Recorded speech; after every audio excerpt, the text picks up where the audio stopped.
Bom dia, Mário de Paula, bom dia, Fernanda Prado, um abraço a todos os queridos irmãos e irmãs brasileiros que estão nos ouvindo na Rádio Aparecida e também a todo o povo de Deus que está aí na nossa rede, na rede Aparecida. Governador, na sua avaliação, qual precisa ser a prioridade número 1 para que o país retome o seu crescimento? Olha, nós precisamos entender a causa pela qual o Brasil faz 10 anos que não cresce nada. E são 10 anos, o que quer dizer que não foi a pandemia que agravou muito essa crise. E elas são algumas causas estruturais e algumas causas do momento.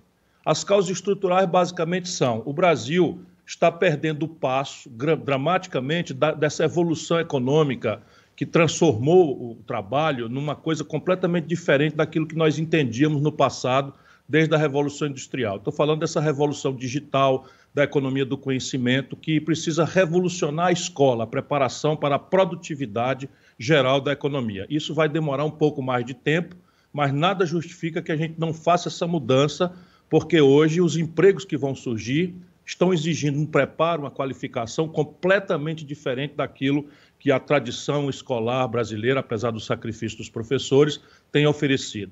Entretanto, no curto prazo, nós temos algumas providências que estão ao alcance da nossa mão. Primeiro, o que puxa o crescimento é o consumo das famílias na tradição brasileira.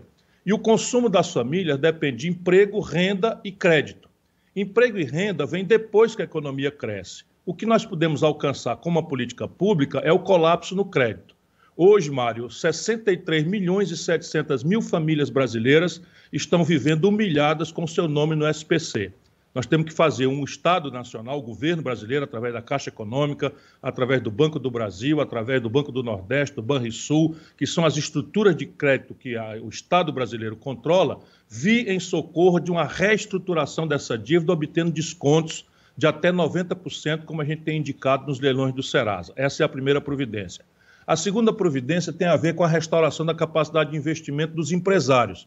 Também ninguém precisa ser economista para entender. A economia cresce quando você abre um comércio novo e o outro não fecha. Quando uma roça aumenta e a outra não encolhe, quando uma indústria abre e a outra não fecha. Pois bem, no Brasil, nós perdemos 30 mil indústrias da Dilma para cá, em função de um modelo econômico desastrado.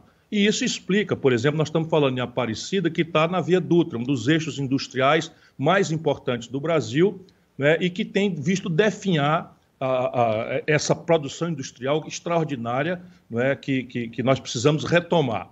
O que está acontecendo? Faz 10 anos que a indústria brasileira, por média, tem capacidade instalada ociosa de 25% a 30%.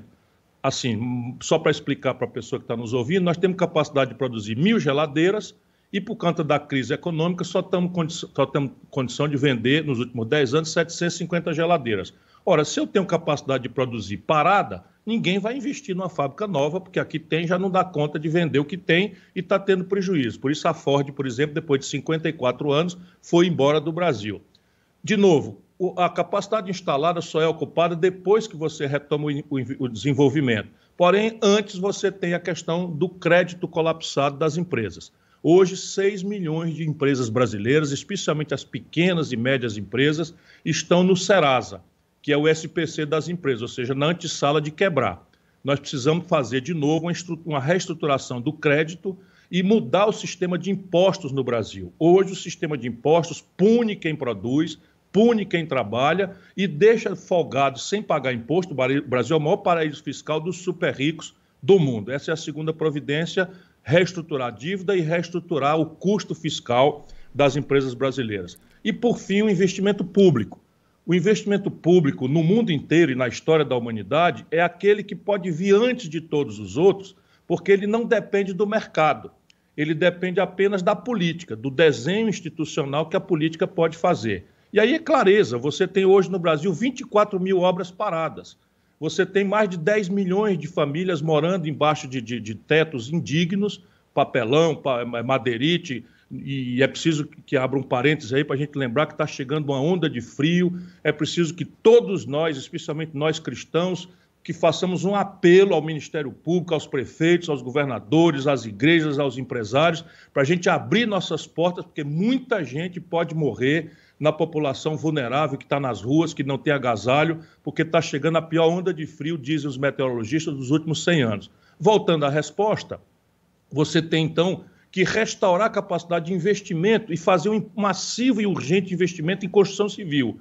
Retomar as obras que já estão licitadas, que já estão licenciadas, é a coisa mais ligeira. Mas subir a favela, sabe? Subir os morros, subir as palafitas, construção de moradia popular, de saneamento básico, porque isso emprega na veia e tem um efeito muito importante. E a reestruturação do crédito público, como eu disse, não é, depende só de decisão política. O Brasil hoje, por exemplo, e termina a minha resposta, Mário e Fernanda, dispensa dos grandes sonegadores brasileiros 340 bilhões de reais de dispensa de impostos. Se a gente cortar 20% disso e transferir para a construção de moradias, nós estamos falando de 70 bilhões de reais por ano. Enfim, eu tenho todo um plano em que eu quero amadurecer, discutindo com o povo brasileiro, uma retomada do desenvolvimento.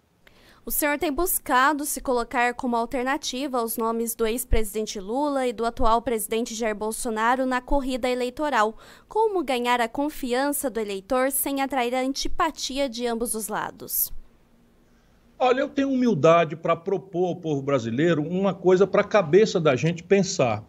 O que eu acho hoje, Fernanda, é que o Bolsonaro é produto da contradição do Lula e do PT.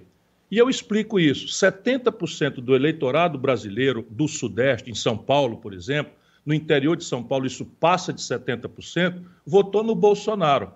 Um camarada que não tinha nenhuma obra, que não tinha nenhuma realização, vinha de 28 anos de deputado praticamente inútil. Para quem, como eu, já conhecia, sabia que ele tinha práticas muito pouco republicanas, desviava dinheiro do gabinete com um negócio que a imprensa chama de rachadinha, mas que é roubo de dinheiro público com funcionário fantasma. E ainda assim o povo brasileiro, em 70%, que é o nosso povo, são os nossos irmãos, votaram no Bolsonaro. Vamos raciocinar juntos. Por que um povo maravilhoso como o povo brasileiro, que deu tantas vitórias ao Fernando Henrique, ao Lula, à Dilma, votou em massa no Bolsonaro? Estou falando de 70 de cada 100. Ora, não dá para esconder. Foi o encontro terrível, não é, da crise econômica que nós estávamos conversando agora no passado. O Lula expandiu o crédito e depois 63 milhões e 700 mil famílias foram bater no SPC. O Lula fez o FIES, hoje milhões de brasileiros estão endividados com o nome humilhado no SPC porque não deram conta, enquanto isso o dinheiro público foi parar no bolso dos ricos. E esse é o modelo econômico que, infelizmente, com todas as diferenças do Lula com o Bolsonaro, é o mesmo modelo econômico com o mesmo modelo de governança política. Se vocês virem, nós estamos agora vendo que pararam a compra de vacina para roubar na compra de vacinas no Brasil. Quando a gente vai olhar, o principal suspeito é um camarada que foi líder do Lula, líder da Dilma, líder do Fernando Henrique, ministro da Saúde do Temer e é líder do Bolsonaro. Portanto, esse encontro trágico de uma crise política, não é, criada pela concessão à corrupção de uma posição central no governo, com uma crise econômica que destruiu os empregos, destruiu o tecido produtivo brasileiro, produziu essa raiva, esse ódio, não é, com que justamente o povo brasileiro tentou uma mudança. E o Bolsonaro surfou na mentira, prometendo que seria essa mudança, e nós estamos vendo que ele é muito mais do mesmo. Então, o que é que eu estou pedindo? Eu estou pedindo a Deus que ilumine a minha palavra, para que a gente faça um debate no Brasil, não sobre Francisco, Manuel ou Maria, mas sobre as causas da tragédia econômica, as causas da tragédia política e de corrupção no Brasil, para que a gente possa propor um amplo e generoso e fraterno debate que reconcilie a nação brasileira ao redor de um novo projeto nacional de desenvolvimento comprometido em superar a miséria, a pobreza, que são as piores do mundo, sob o ponto de vista das economias organizadas. E qual deve ser o impacto da pandemia, governador, no cenário eleitoral para 2022, para o ano que vem? Esse deve ser um dos principais assuntos em discussão? Sem dúvida. 3 serão os assuntos mais emergentes ao lado daqueles assuntos mais trágicos. O assunto mais emergente vai ser as sequelas, o luto, né? Nós teremos, infelizmente, o luto de mais de 700 mil pessoas, quando nós pudermos celebrar o fim da pandemia. Essas 700 mil pessoas morreram por essa coisa do negacionismo, do caráter anticientífico, mas morreram agora, nós estamos vendo, isso será um tema muito grave para todos nós amadurecermos, em que a governança brasileira, a elite política dominante do país, entendeu que era possível roubar até na vacina, né? Enquanto os laboratórios grandes, como a Pfizer, ofereciam vacina diretamente ao governo, sem qualquer tipo de intermediário, 81 e-mails ficaram sem resposta. E nós fomos ver agora, não era só negacionismo da ciência, nem ignorância, nem incompetência, que já são em si de serem examinadas. Era todo um submundo em que um cabo da PM de Minas Gerais, junto com coronéis e generais corruptos do Exército Brasileiro, inclusive da Ativa, não é? E traficantes de influência, enfim, negociavam propina nas vacinas brasileiras. Esse tema será claramente um dos temas que nós vamos avaliar por si, pelo tema em si, e por aquilo que nós precisamos achar um caminho de prevenir essa distorção grave que virou praticamente central em todos os modelos de governança do Brasil. Não dá para negar que o PT afundou na corrupção, como não dá para negar que o Bolsonaro afundou na corrupção, e isso a gente precisa amadurecer para construir instituições mais sólidas, menos vulneráveis. O segundo tema será o tema econômico. Não é? Nós estamos chegando na eleição, meu caro Mário, com 14.800.000 pessoas abertamente desempregadas. 40 milhões de brasileiros vivendo de bico, com salários precários, sem nenhuma proteção, nem do salário mínimo, nem do 13º, nem de férias, nem de acidente de trabalho, nem de hora extra, vivendo aí nas madrugadas frias do sul, do sudeste brasileiro, correndo com um caixote de aplicativo nas costas, sem nenhuma proteção. Se a moto der o prego, quebrar, ele fica 2, 3 dias sem nenhuma renda, e isso, evidentemente, é o maior volume de informalidade e precarização do trabalho da história brasileira. Nós precisamos trazer esse debate para o centro da discussão política e, por fim, o desalento. 6 milhões de brasileiros, pelo IBGE, desistiram de procurar emprego porque batem de porta em porta e voltam humilhados para casa com contas para pagar. Aquilo que eu já falei de inadimplência. Então, o tema econômico também será de grave relevância. E, por fim, você tem alguns temas que, sendo importantíssimos para a vida brasileira, caem na nossa agenda de angústias pelas urgências do nosso povo. Mas a violência já matou 57 mil brasileiros, enfim, o crime, a insegurança, e nenhuma inovação foi feita nos últimos 20 anos no Brasil, a não ser aquela lei terrível que foi implantada no governo Lula, que tirou algo ao redor de 800 mil jovens negros pobres das periferias do Brasil e trancafiou em cadeias que viraram verdadeiras universidades do crime, boa parte deles tendo cometido crimes de menor importância, de nenhum risco físico para as pessoas, numa equivocadíssima política de enfrentamento às drogas que nós precisamos pôr em debate, não para transigir com droga, que é um flagelo terrível, mas para separar o traficante perigoso que mora nos bairros ricos dessa meninada que cai na ilusão, não é, do microtráfico ou de serem usuários e que estão aí abandonados, desiludidos, as famílias sendo destruídas. Esse é um tema que também tem que ser trazido,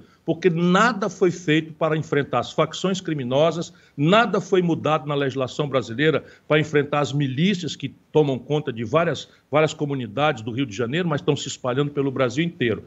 E, por fim, eu não deixarei jamais de pedir ao povo brasileiro que, mesmo com todas as urgências, a gente tenha que discutir uma mudança radical na forma com que a gente educa o filho e a filha do trabalhador e da pequena classe média que não dão conta de pagar mensalidade escolar. A economia está mudando de um jeito tão violento, tão radical, que nós daqui a pouco teremos emprego sem gente para ocupar e muita gente desempregada sem a arte para poder ocupar os empregos que vão surgindo por essa economia digital que eu volto a falar, a economia do conhecimento, que é completamente diferente daquilo que nós estamos acostumados a preparar o garoto brasileiro. E rapidamente, governador, o aumento do fundo eleitoral, somado também com a força dos partidos do Centrão, pode fortalecer o governo e como isso impacta a sua estratégia eleitoral? Olha, a gente precisa separar o joio do trigo, como ensina a preciosa lição da Bíblia. Quando o Brasil afundou na corrupção do financiamento empresarial de campanhas, tomaram uma decisão sem maior amadurecimento de fazer um financiamento público. Isso aí era uma ideia que nós tínhamos que ter amadurecido um pouco mais para que os critérios não fossem tão imorais, especialmente numa hora em que o presidente veta uma lei que permitia que as pessoas que são contaminadas de câncer pudessem ser atendidas pelos planos de saúde, né, com remédio oral, que custaria 3 bilhões, 4 bilhões de reais, ou veta a lei que nós fizemos para permitir que o governo financiasse tablets e celular com conexão com a internet para todos esses milhões de estudantes que estão prejudicados pela pandemia, não tendo escola presencial, o governo veta 3,5 bilhões. Portanto, é uma vergonha que um governo que faz isso, não é, revele a disfarçatez e, pior de tudo, a mentira, não é, de fazer um acordo aumentando para 5 bilhões e 700 milhões de reais o fundo eleitoral. Entretanto, o que foi votado não foi isso, Fernando. É preciso que a gente ajude o povo a entender. O que foi votado foi uma lei de diretrizes orçamentárias, ou seja, não é obrigatório ainda que isso aconteça. Portanto, o que o Bolsonaro tem que fazer é pura e simplesmente vetar.